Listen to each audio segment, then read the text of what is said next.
स्वागत है आपका हमारे YouTube चैनल पर। उम्मीद करता हूँ आप सभी लोग स्वस्थ होंगे, अच्छे होंगे और आपकी तैयारी बहुत ज़ोरों शोर से चल रही होगी। तो सीजीएल का एग्ज़ाम बहुत ही करीब है, आपको पता है कि अगस्त 13 से आपके एग्ज़ाम स्टार्ट होने वाले हैं। तो आप उम्मीद करता हूँ आप लोग अपनी तैयारी में बहुत ज़ोरों शोर से आप लगे हुए होंगे, ठीक है। तो आज का सेशन जो होगा प्रीवियस ईयर के हम कुछ क्वेश्चन देखेंगे, तो बगैर वक्त को बर्बाद किए हुए डायरेक्ट क्वेश्चन की तरफ बढ़ते हैं, ठीक है। चलिए क्वेश्चन नंबर 1 है आज का। ये क्वेश्चन मैंने रिसेंटली एक मॉक में देखा था, ठीक है। अच्छा क्वेश्चन है, ठीक है। ये क्वेश्चन को देखा मैंने, काफी स्टूडेंट ने इसको बनाया नहीं था या उन्होंने अपना वक्त खराब कर दिया था बनाने के चक्कर में। इसको देखते हैं इसको बनाते कैसे। क्वेश्चन में कह रहा है difference in the speed of two train A and B is 35 kilometre per hour. दो ट्रेन ए और बी, दोनों की स्पीड का अंतर दिया हुआ है, डिफरेंस दिया हुआ 35 किलोमीटर पर आवर, ठीक है। If A takes 3 hours less time, A को 3 घंटा कम लगता है to travel a distance of 300 kilometre, then train B takes to travel 200 kilometre. A को बी से 3 घंटा कम लगता है, तो मैं बोल सकता हूँ बी को ए से 3 घंटा ज्यादा लगता है, यानी time taken by B minus time taken by A equal to 3। A को बी से 3 घंटा कम लगता है तो बी को ए से ज्यादा लगता होगा।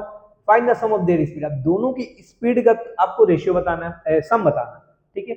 अच्छा देखते हैं टाइम टेकन बाय बी। तो टाइम का फॉर्मूला कितना होता है, डिस्टेंस बाय स्पीड, ठीक है। तो बी कितना डिस्टेंस ट्रैवल कर रहा है, बी 200 किलोमीटर ट्रैवल कर रहा है, ठीक है। डिवाइडेड बाय जो भी बी का स्पीड होगा माइनस टाइम टेकन बाय ए, तो टाइम का distance by speed, A 300 kilometre distance travel कर रहा है, ठीक है। अब देखिए, अब इन दोनों के स्पीड को मैं लूं क्या, क्योंकि क्वेश्चन में हमको बोला गया है कि दोनों के स्पीड का डिफरेंस 35 है। अच्छा ये देखिए, ऊपर में यहाँ पे 200 है, यहाँ पर 300 है, तो 200 में से अगर 300 ऐसे ही माइनस करूंगा मैं नेगेटिव आएगा, लेकिन मैं देख रहा हूँ कि इक्वल में पॉजिटिव वैल्यू है, ठीक। तो कोई ऐसा दोनों का अगर मैं स्पीड अज्यूम करूंगा ना, कोई ऐसा वैल्यू अज्यूम करो ताकि ये जो फ्रैक्शन है वो बड़ा हो जाए, ठीक है। तो दोनों के स्पीड का डिफरेंस है 35 है, ठीक है। तो अगर मैं इसको x अज्यूम करूं, ये इसको x प्लस 35 अज्यूम करूं, x माइनस 35 अज्यूम करूं, ध्यान देना माइनस करूंगा तो क्या होगा, डिफरेंस अगर निकालूंगा तो कितना आएगा, 35 ही आ जाएगा। लेकिन फिर प्रॉब्लम क्या होगी ना, इसका वैल्यू अगर मैं x माइनस 35 लूंगा, इसको x लूंगा, ठीक है। तो आपको पता है कि डिनोमिनेटर में वैल्यू जितनी छोटी होती है वो फ्रैक्शन क्या होता है, बड़ा होता है, ठीक है। तो ये फ्रैक्शन ऑलरेडी बड़ा हो जाएगा इससे, तो मेरा वैल्यू क्या आएगा, नेगेटिव में आ जाएगा, जबकि यहाँ पे पॉजिटिव है। तो एक काम करो ना, इस क्वेश्चन को आप ध्यान रखना, ठीक है। आप अज्यूम कर लो कि एक ए की स्पीड x है, तो b की स्पीड कितनी होगी, x माइनस, सॉरी, b की स्पीड x है तो a की स्पीड x है तो b की स्पीड कितनी होगी, x माइनस 35 होगी। अब इसको सॉल्व करो, ठीक। अच्छा देखिए, अब इसको अगर मैं सॉल्व करूंगा भी ना, तो ये क्वाड्रेटिक इक्वेशन में कन्वर्ट होगा, मिडिल टर्म करना पड़ेगा, काफी लेंदी होगा। और हमसे पूछ क्या रहा है, हमसे पूछ रहा है कि दोनों की स्पीड का सम, दोनों के स्पीड का सम कितना होगा, ए का स्पीड x है, इसके x माइनस 35, तो दोनों के स्पीड का सम होगा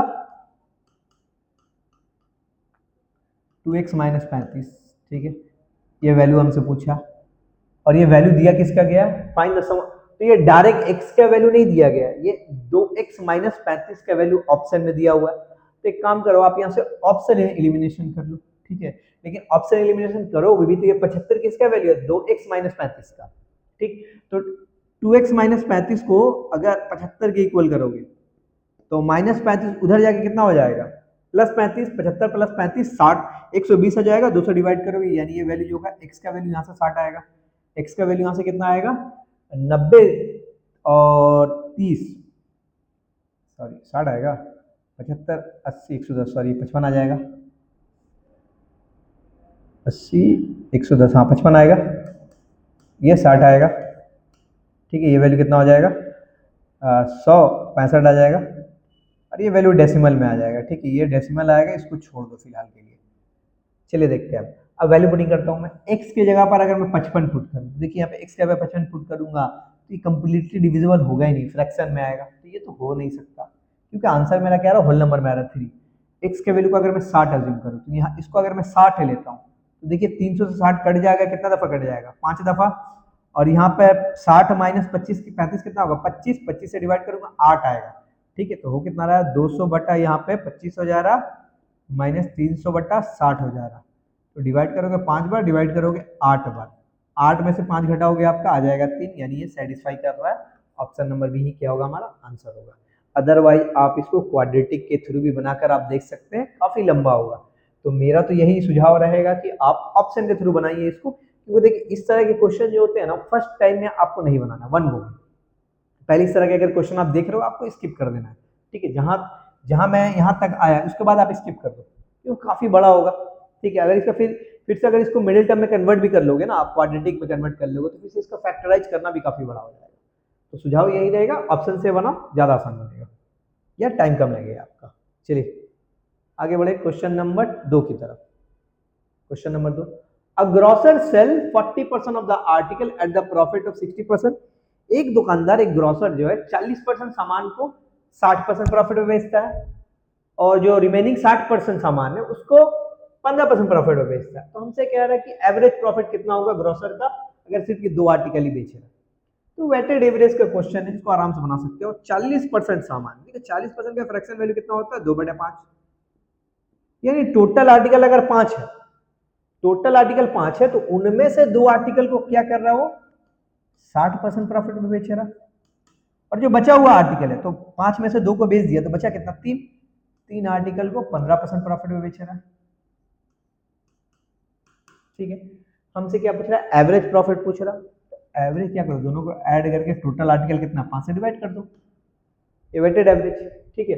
अभी जो सिंप्लीफाई कर लो कितना होगा 120 हो जाएगा, पद्धति में 45 हो जाएगा, 120 प्लस 45 कितना होगा 165 होगा, 165/5 परसेंट काटोगे 5 से 15, 5 से 15, यानी एवरेज प्रॉफिट कितना हुआ 33% प्रॉफिट हुआ दोनों को मिलाकर, ठीक है। दोनों को मिलाकर टोटल 33% का 33% का प्रॉफिट हुआ, option number C.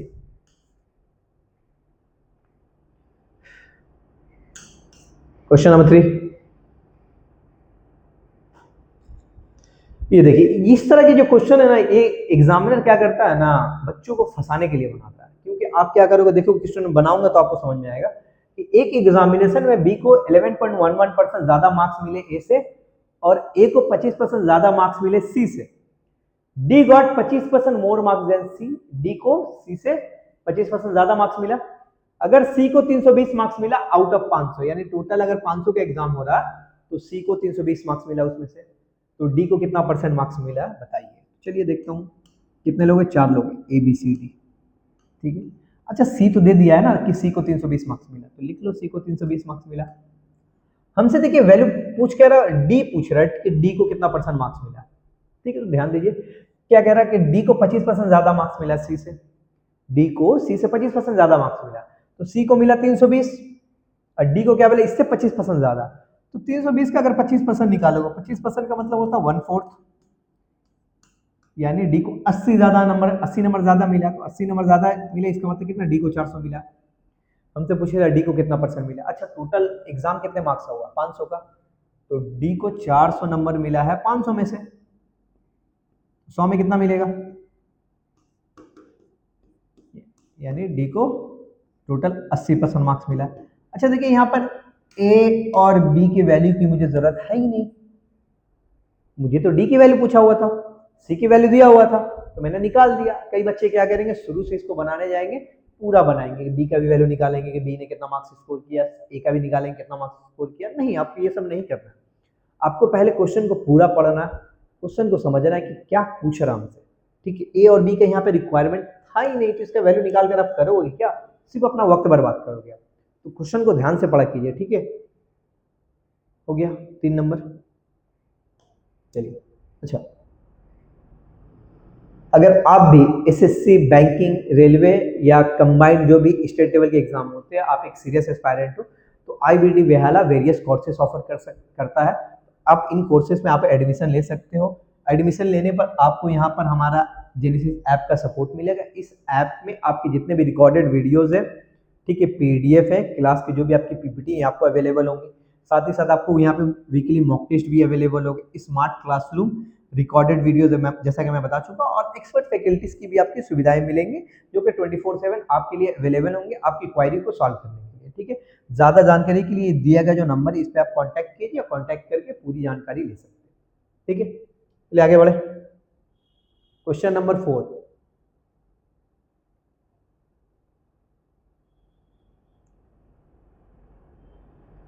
efficiency of Ramesh is 50% more than that of Rajesh।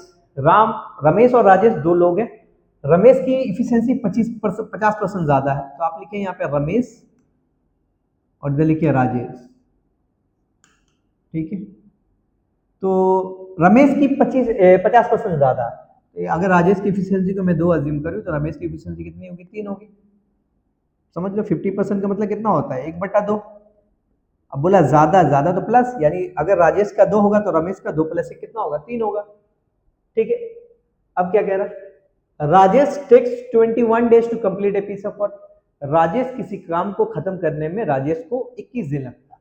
अच्छा ये क्या है, यह है हमारा इफिशियंसी, ठीक है। इफिशियंसी का मतलब क्या होता है, एक दिन का काम, यानी रमेश एक दिन में 3 यूनिट काम करता है और राजेश एक दिन में 2 यूनिट काम करता है। क्वेश्चन में कह रहा है कि राजेश पूरा काम को खत्म करने में राजेश को 21 दिन लगता है, तो राजेश एक दिन में 2 यूनिट काम करता है, तो 21 दिन में जो काम करेगा वही टोटल वर्क होगा। तो टोटल वर्क क्या होगा हमारा, लिख लो आप नीचे, टोटल वर्क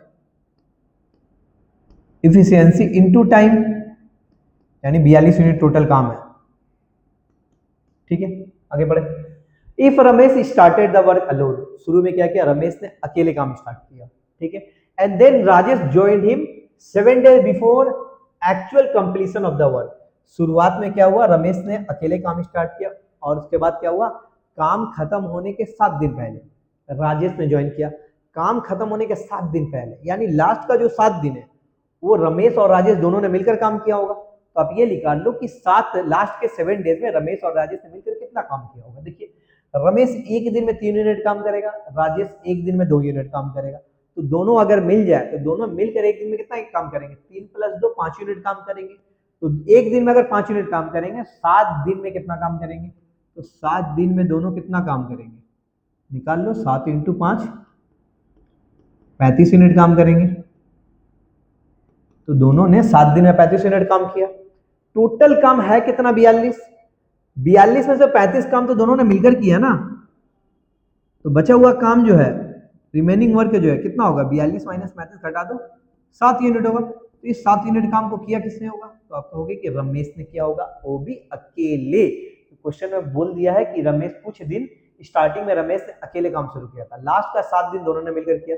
तो आप ये निकाल लो कि ये 7 यूनिट काम को करने में रमेश को कितना टाइम लगा होगा। Time taken by Ramesh to do this 7 unit of work कितना होगा, टाइम का formula work divided by efficiency of Ramesh, 3, 2 से ही 1/3 दिन लगा होगा रमेश को ये 7 यूनिट काम को करने में, ठीक है। Find for how many days Ramesh was work alone, कितने दिन तक रमेश ने अकेले काम किया, तो 2 से 1/3 दिन तक रमेश ने अकेले काम किया, ठीक है। उसके बाद क्या हुआ, रमेश और राजेश दोनों ने मिलकर किया। आसान था ये क्वेश्चन। क्वेश्चन नंबर 5, चलिए अब ये देखिए, ये क्वेश्चन जो है नंबर्स वाला क्वेश्चन अक्सर बच्चों को परेशान करता है, लेकिन आसान नहीं है। कह रहा है कि एवरेज बताओ of all integer between 1 and 400, 1 से लेकर 400 के बीच में जितने भी नंबर हैं, ठीक है, उनके एवरेज बताओ, which are divisible by both 5 and 7, जो कि 5 और 7 दोनों से डिविजिबल होंगे। 1 से लेके 400 के बीच में ऐसे, 1 से लेके 400 के बीच में ऐसे जितने भी नंबर है जो 5 और 7 दोनों से डिवाइड होंगे, उनका एवरेज बताना मुझे। अच्छा बताइए तो कौन सा नंबर है जो कि 5 और 7 दोनों से डिवाइड होगा, 5 और 7 दोनों से डिवाइड होगा तो हो गया वो 35 ही होगा, या 35 का मल्टीपल होगा। 35 क्या है, दोनों कैल्शियम, 5 और 7 कैल्शियम 35 होता है। तो बोल रहा है कि हमको क्वेश्चन में किया कि 5 और 7 दोनों से डिवाइड होना चाहिए, तो 5 और 7 दोनों से डिवाइड होने वाला नंबर क्या है, सिर्फ 35 है, ठीक है। यानी 1 से लेकर 400 के बीच में पहला नंबर कौन होगा जो 5 और 7 दोनों से डिवाइड होगा, वो होगा 35 होगा। दूसरा नंबर कौन होगा, 35 × 2 होगा, यानी 70 होगा। 5 से भी डिवाइड हो जाएगा और 7 से भी डिवाइड हो जाएगा। ऐसे करते करते बताओ तो लास्ट नंबर कौन सा होगा जो 1 से लेकर 400 के बीच में जो 35 से डिवाइड होगा। तो 35 से इसको डिवाइड करोगे तो कितना आएगा, 35 एकम 35, फिर 35 एकम 35, यानी 35 × 11, अब मल्टीप्लाई कर 11 5 5 55 होगा, तो यानी 385 नंबर होगा, वो लास्ट होगा जो कि 1 से 400 के बीच में है और 35 से डिविजिबल होगा, ठीक है। यानी 35 × 1, 35 × 2 करते करते 35 × 3 ऐसे करते करते 35 × 11 तक इतने नंबर जो है 35 से डिविजिबल होंगे, यानी 5 और 7 दोनों से डिविजिबल होंगे। तो इनका एवरेज बताना। देखिए इनका एवरेज निकालने का ना बहुत ही आसान फार्मूला है। फार्मूला क्या है, first term plus last term, क्योंकि आप इसको अगर ध्यान दोगे ना, ये एपी सीरीज में है। एपी में देखो सबका कॉमन डिफरेंस सेम है, पहला 35 है, दूसरा 70 है, फिर 105 है। तो ये सीरीज क्या है आपका, फिर 140 है, ये एपी सीरीज में। तो जब भी अगर ऐसे एपी सीरीज में रहेगा तो उसका एवरेज निकालने को बोले तो क्या करना है आपको, first term plus last term को ऐड करके डिवाइड कर देना 2 से। ठीक है, तो यहाँ पे देखिए एवरेज में निकाल रहा हूँ। एवरेज कितना होगा, पहला टर्म कितना है 35 है, और लास्ट टर्म कितना है 35 इंटू 11 डिवाइडेड बटा 2। ठीक है, यहाँ से अगर मैं 35 को कॉमन ले लूँ तो 1 प्लस 11 कितना हो जाएगा, 12 हो जाएगा। 12 बटा 2 काट लोगे 6 दफा, 6 पचे 30, 6 3 18, यानी 210 हो जाएगा एवरेज। ठीक है, एवरेज होगा ऑप्शन नंबर डी। बस ठीक है, अगर आपको समझ में आ गया कि एपी सीरीज में है तो एवरेज आसान है, first term plus last term divided by 2 answer हो जाएगा। तो इतने ही थे क्वेश्चन, ठीक है, इस पीपीटी में। बाकी के जो हम नेक्स्ट सेशन करेंगे उसमें भी हम और 5 बेहतरीन क्वेश्चन आएंगे। तब तक के लिए आप वीडियो को लाइक कीजिए, अगर आपको पसंद है इसको भी शेयर भी कीजिए आपके दोस्तों के साथ जो कि तैयारी कर रहे हैं एसएससी के आने वाले एग्जाम के लिए। चलिए मिलते हैं।